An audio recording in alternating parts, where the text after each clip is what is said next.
Welcome everyone to Tell Me That. My name is Paul, and in this podcast I interview my dad to find out about his interesting, funny and enlightening life stories. So if you're interested in learning from my dad, then stay tuned. Hello, Filio. Hola, padre. Yeah. Paul, today I'm gonna tell you a little bit about my, or a little bit more about my life in Brazil, and especially about the time when your brother Andreas was born. Your elder brother Andreas was born. It was a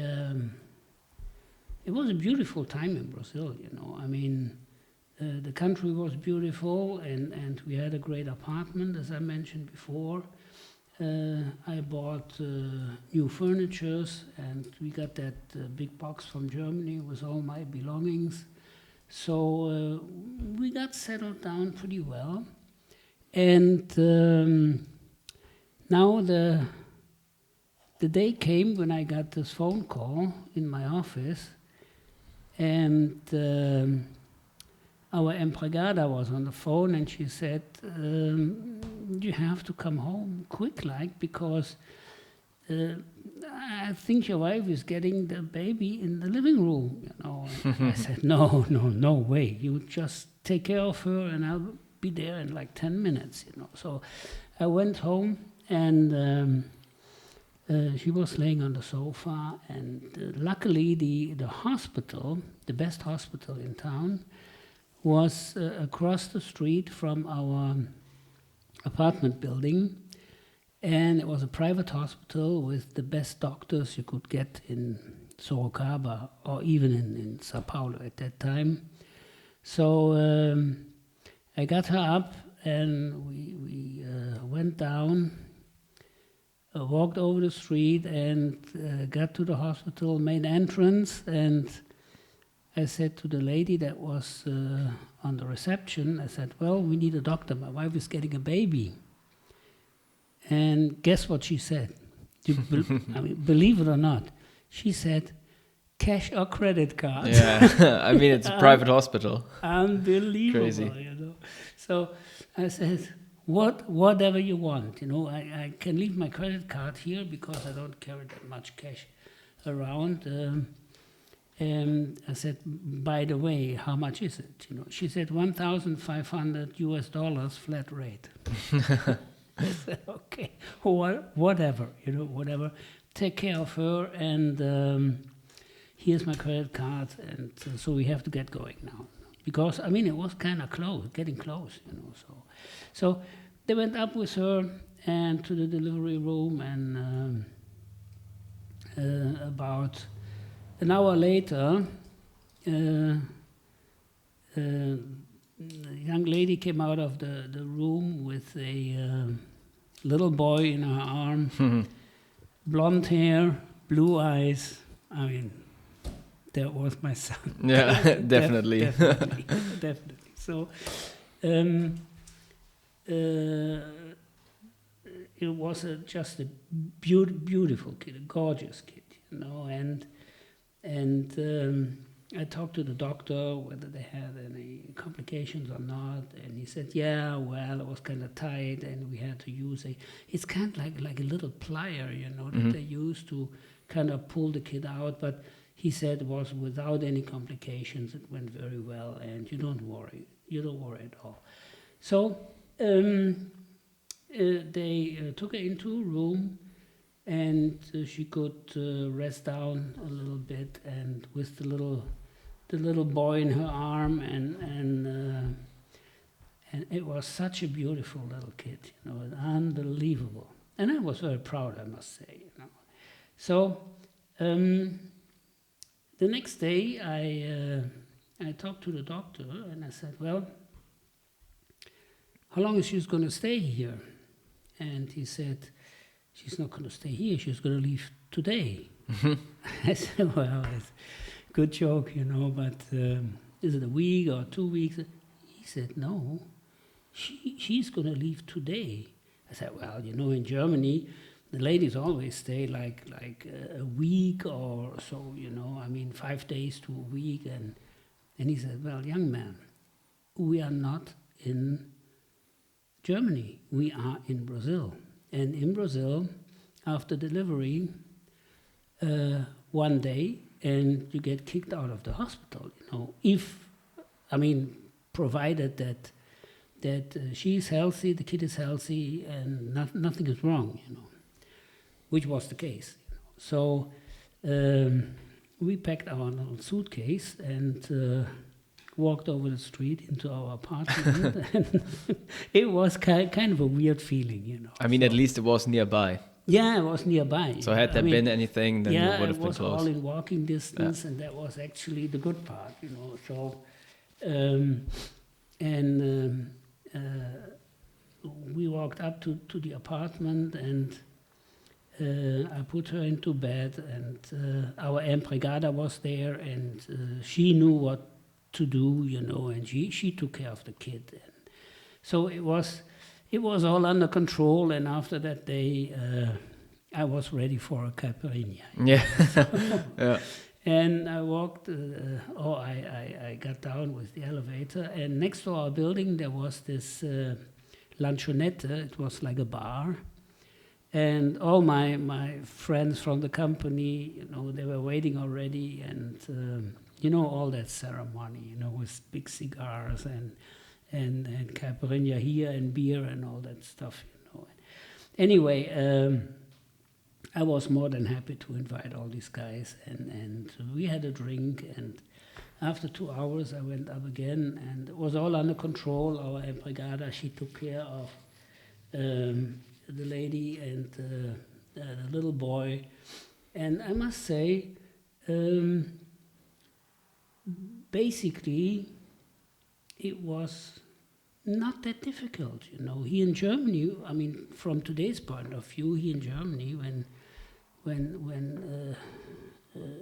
a lady gets a child, it's they make it so complicated. Sometimes they have these seminars before and after, and I don't know what, It's in Brazil. One doctor told me, he said, well, sometimes the women, they get a child on the field. Mm-hmm. On the field, they get help there. They are well taken care of, but they're going to put the child on their back in a special bag, and they keep on working because That's crazy. Because they need the money, Yeah. So Yeah. it's a totally different world. So it was all under control. Everybody was happy and healthy, and I must say our empregada she was just a great lady, and I don't know what I would have done without her, Anyway, also a couple that was living below us, the apartment below us, a German couple, they were also great, They helped in any way they could, So we were not lost, and so we slowly grew into this being a little family, And I must say, the next couple of weeks and months, it was just so fantastic, to see this little boy growing up and always smiling and laughing, and he was a great kid, I must say. Yeah, I get that, and probably also the Brazilians enjoyed to see that because I tell you, because he looked very different compared to the locals. Yeah, blonde hair, blue eyes, so different, and some people told me you have to watch it, be careful, and stay close to the kids, You never know what's going to happen here, So anyway, we enjoyed our life, and my ex-wife, she had all the freedom she could think of, because with the empregada on her side, it was not really any stress, It's she still could go to the country club and play tennis and all that stuff, with the other ladies, while the empregada was taking care of the kid, So, and I I did my job, I was quite successful with my job, and we grew the company, and we worked on a couple of new customers and big customers, companies like Voigt. They make huge, it's one of the largest paper mill manufacturers in the world, and Sulzer, they make huge hydro turbines, and or companies, big Brazilian companies like Vilares, and also one company I always like to remember. It's Embraer. Embraer, it's actually an aircraft manufacturer, and at that time they only built like twin-engine turboprops for military use, for training purpose. And the first time I visited them, they had a model of the new airplane they're gonna build. It was the Embraer 120. It was a, really, really good-looking airplane, a twin engine, and for about 30 people, just fantastic, And I walked up this little stairway, and I looked inside, and I got a shock, because it was all wood, and I asked the question, say, guys, are you going to build this airplane from wood, And I should have not said that, because this technical manager of Embraer, he took that really serious, and he explained to me how they build airplanes and that they use the latest standards available, and then I apologize for this statement, But anyway, Embraer, they actually became a good customer of ours. I remember one project with them. They were looking for a centrifugal device, like, can you imagine, like a turntable in the center, a big bearing in the center, then a 10-meter arm that rotates, like a windmill with one blade, Yeah. And at the end of this arm, there was a cabin with a seat. And this was for the training of astronauts. Yeah, that's still in practice nowadays at NASA. Exactly. And they asked me, can you build that for us? I must say, to calculate the forces and the material and the thickness, all that was kind of simple, because it was all static, there was not really big dynamic forces, and I could use a lot of components that we needed for our big turning machines, like the bearing system and the drive system and all that. So I said, of course I can build that, He said, well, we need it in about 6 months. Just let me have a quote during the week, and if it fits our budget, we're going to place a purchase order. And they placed that purchase order. We built this system, and I'm sure that it's still in use. It was just perfect. They actually added the electronic equipment, the sensors and measuring equipment, because this was something that they didn't want us to get into. It was they kept it kind of a secret, Yeah. So that was great. One big customer was Verolme shipyard, in Angra dos Reis, a big shipyard. I sold a big vertical turning machine to them. So, business was great. I was successful. People liked me, and family-wise, everything was under control. The lady was happy.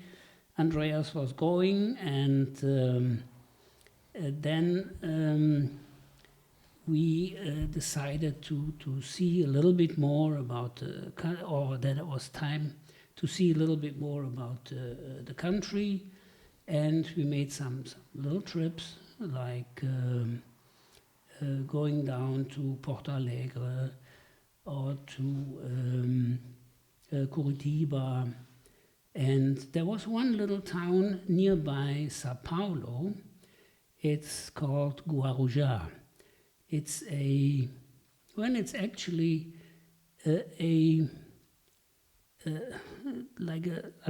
at that time, it was a little village with a huge beach, and you could go there, you could rent a little house and stay there for a week, and it cost only a few dollars, it was. So we went there quite often with friends, and we had a great time, and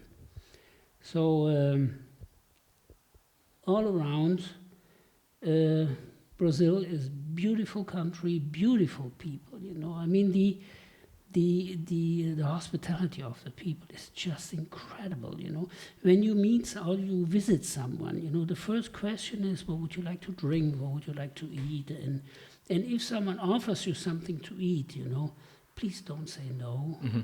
Just take it and eat it, Or if someone offers you a drink, have a drink, because it makes these people proud, I still remember one situation that kind of changed my life. When our empregada was working very hard the full day, and it got later and later, and she missed her bus to get home. And she said, well, we'll see, maybe I'm going to walk, but it takes about 3 hours, and we'll see. And I said, no, I'm going to drive you home, no question about it. And she said, no, I cannot accept that. No way. And I insisted, and I drove her home, and she was living with her family in it was not a favela, Favela is a place where many very poor people are living at that time. Today it's a little bit different. But it was like, let's say, an upgrade to a favela. Okay. With some wooden little houses and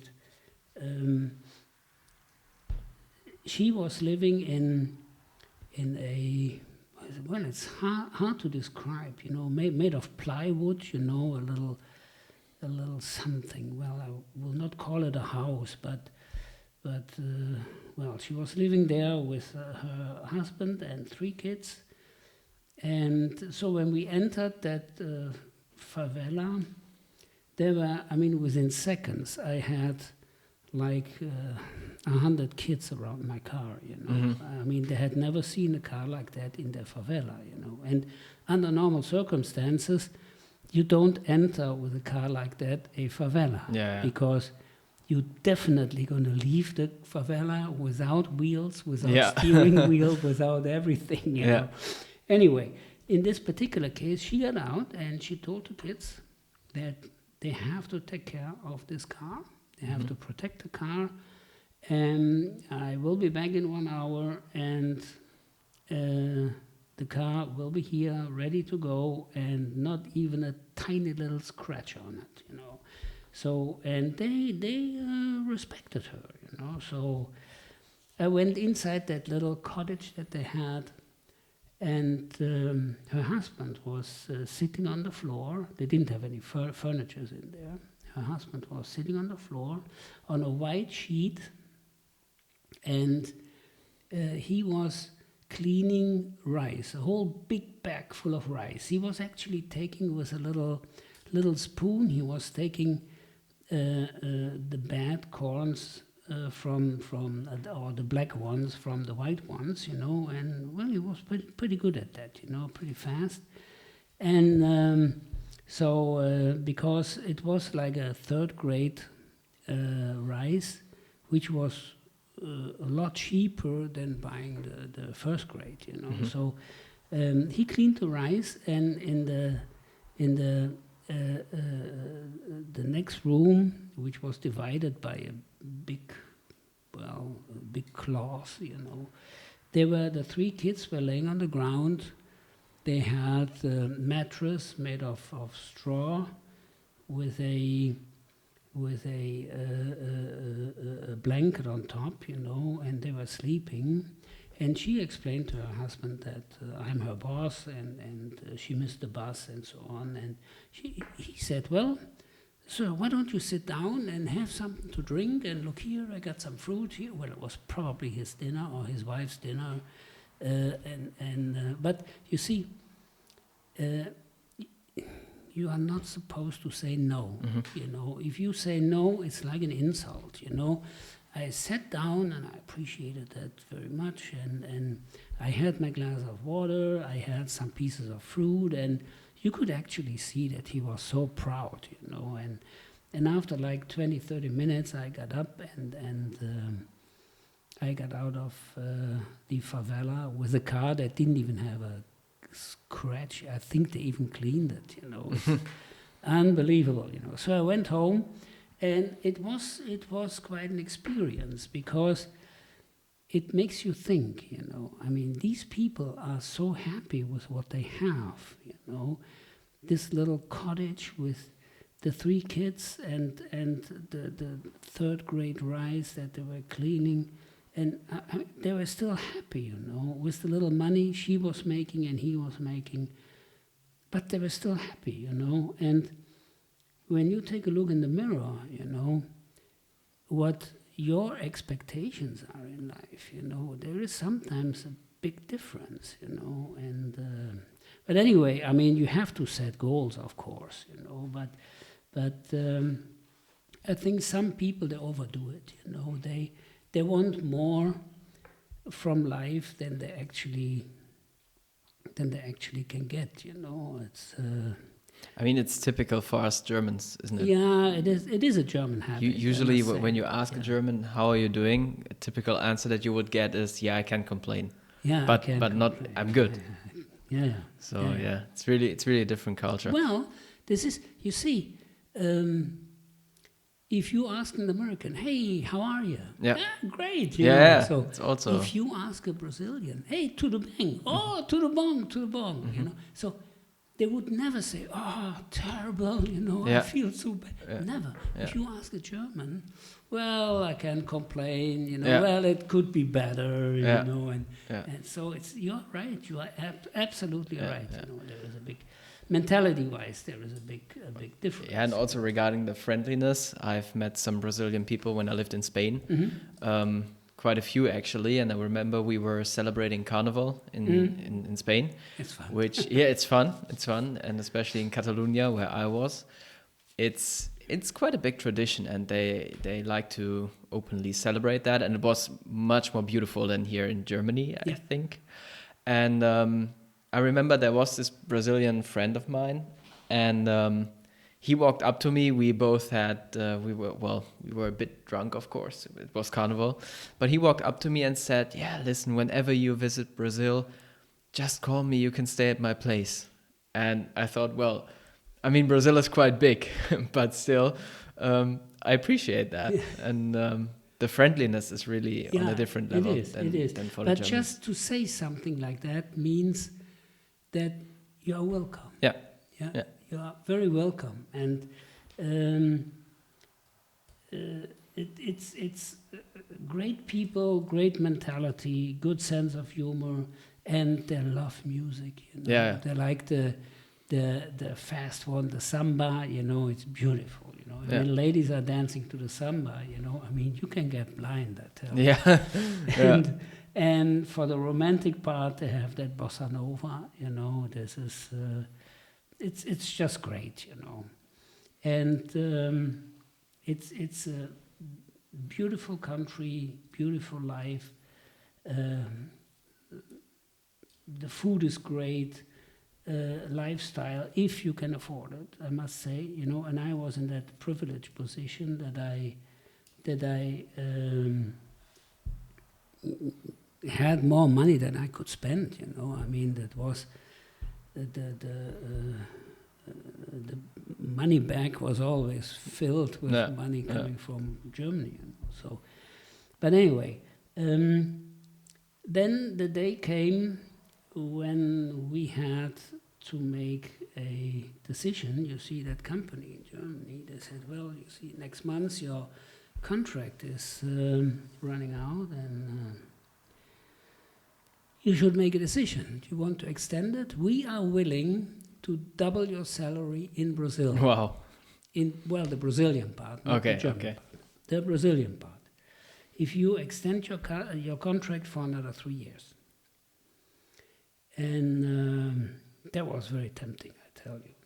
But you see, as beautiful as Brazil is, and as great as the people are, there is one item that should not be underestimated. The country is dangerous. And if you want to live there on a permanent basis, if you want to become a resident of Brazil, especially as a foreigner, first of all, you have to live in an area that is for foreigners. Houses with big walls around, with pieces of glass on top of the walls, with guards, armed guards.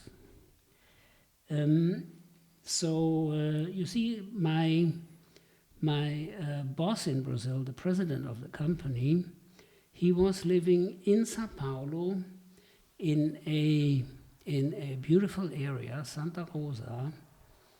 It was like a little forest, with a lot of beautiful villas, and around this complete area was a big fence and guards with dogs. I mean, it was next to impossible to get into this area. It was like living in jail. But still, within the 4 years he was living in Brazil already, he was held up in his house twice. Wow. From people that got in, put a gun on his wife's head, and said, well, put the money right here on the table, or your wife is dead. And you see, to make an experience like that, no, I was just not prepared for that. And as much as I love an adventure, but this is just too much, And I know cases when people went into Sao Paulo, they had to stop at a traffic light, and someone knocked at the window, driver's seat window, and the lady lowered the window and she looked into a gun, and the guy said, well, I want your hand back. The worst you can do is that you don't give him the hand back. Yeah. This no good, no good. So, but you see, also for a kid, when it's just you and your wife, you can manage somehow. You can live into an apartment in a nice building with guards and so on. But with a family, these apartments are not really a place where you want your kids to grow up. So you look for a house with a nice little pool, but then one day your kids have to go to school, and then you have to have a chauffeur that takes the kids to school in the morning, that picks up the kids in the afternoon. So you see, I know that because a friend of mine, he went through that for many, many years. I mean, he still lives in Brazil. He has a top position as the CEO of a large company, but still, and they manage somehow, but still, it was not really the life that I was looking for, So after all, and considering all these facts, I decided to terminate my contract in Brazil and to go back to Germany. And so we stayed another 2 months actually. We stayed in Sorocaba in our apartment. In fact, I stayed there. My ex-wife and my little son, Andreas, they left early. They left 6 weeks prior to the end of my contract. They moved in Germany into the house of my mom. There was an apartment available.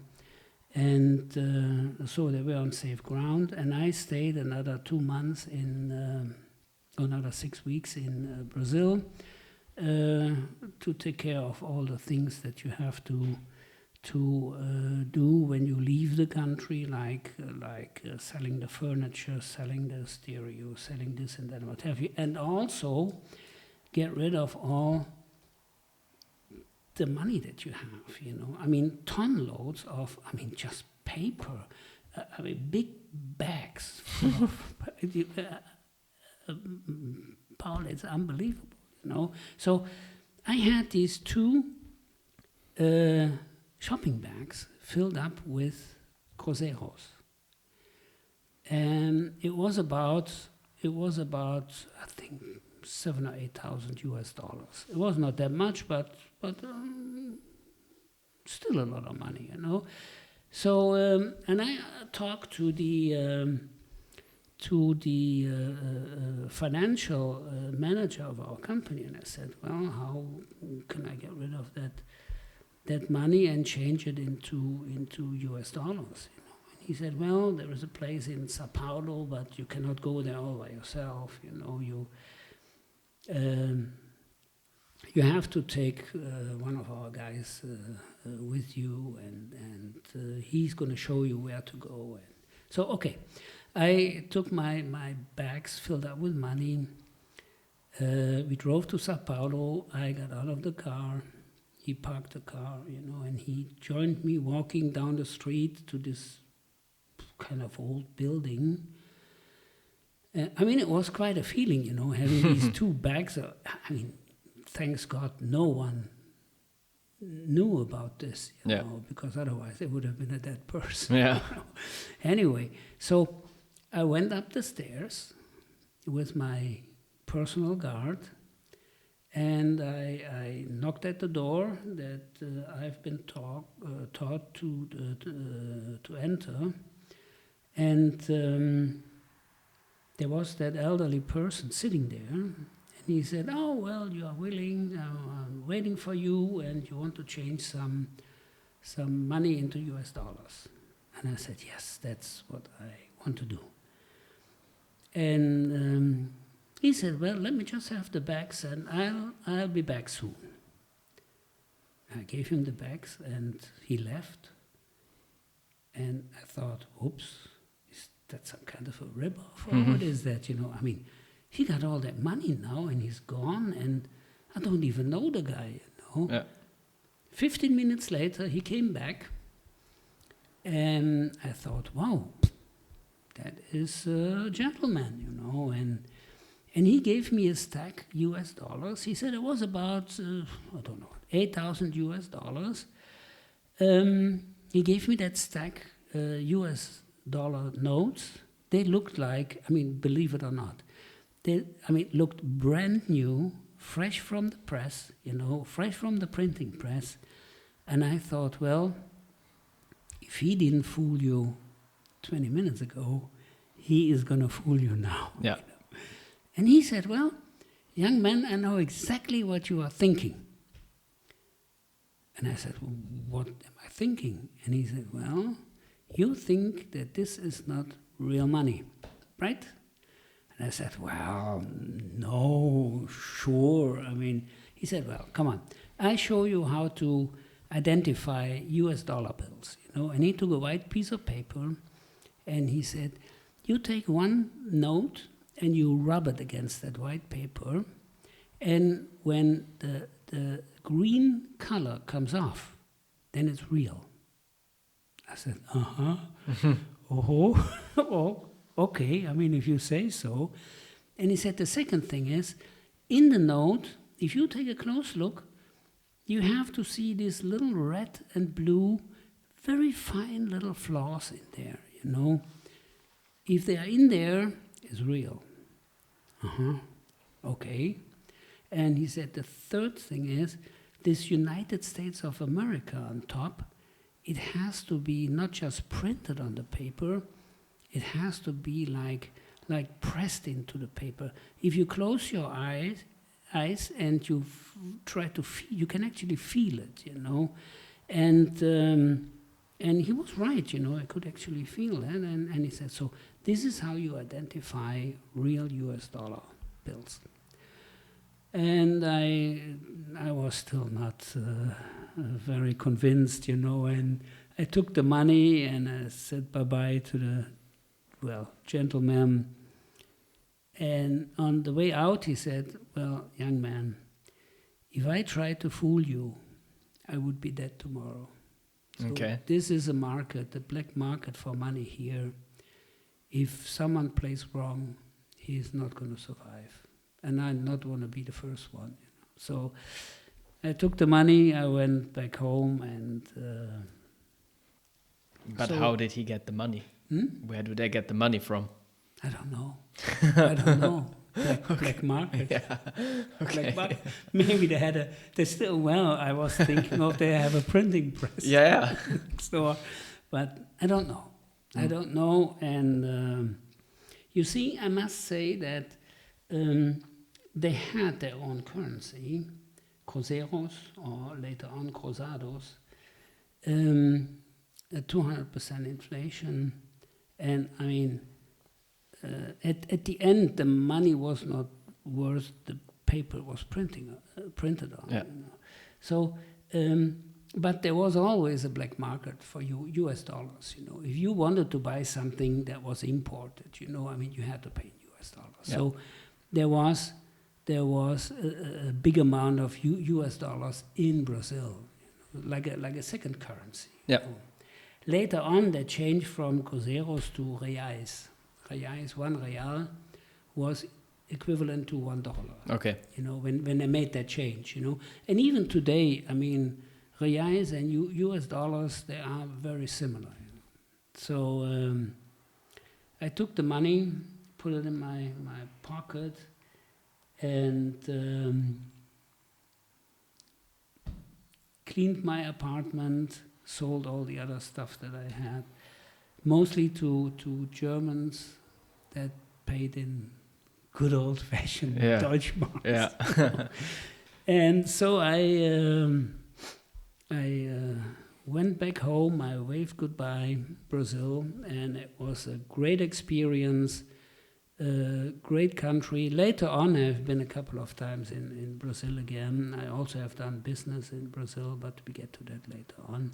But now it's time, or it was time to go back to Germany. And in our next episode, I'm gonna tell you about my restart in Germany, which was not that easy, but I kind of managed. I mean, it's not easy when you get back from another country, and because, I mean, Germany was not necessarily waiting for Willy. You know? Yeah. Even though I was a good engineer, I spoke 3 languages, and this is kind of secondary. You know? I mean, first people try to protect their own positions, you know, and when you get back into that company, it was the same company I used to work for before. People, the first that they think is, well, is he up to get my position? You know? So, yeah. But anyway, this is something I'm gonna talk to you about, or I'm gonna tell our friends out there about next in the next episode. At this time, I like to mention that if anyone out there has any questions or likes to know something about Brazil or USA, about my personal experience, don't hesitate to let us know, and I can promise to you that I give you a good and straight and honest answer. Okay. Very cool. I mean, the feedback so far has been great. Yeah, I know. This is actually... I keep telling you about people who love what we're doing. It is a big surprise. Yeah, really. It is a big surprise.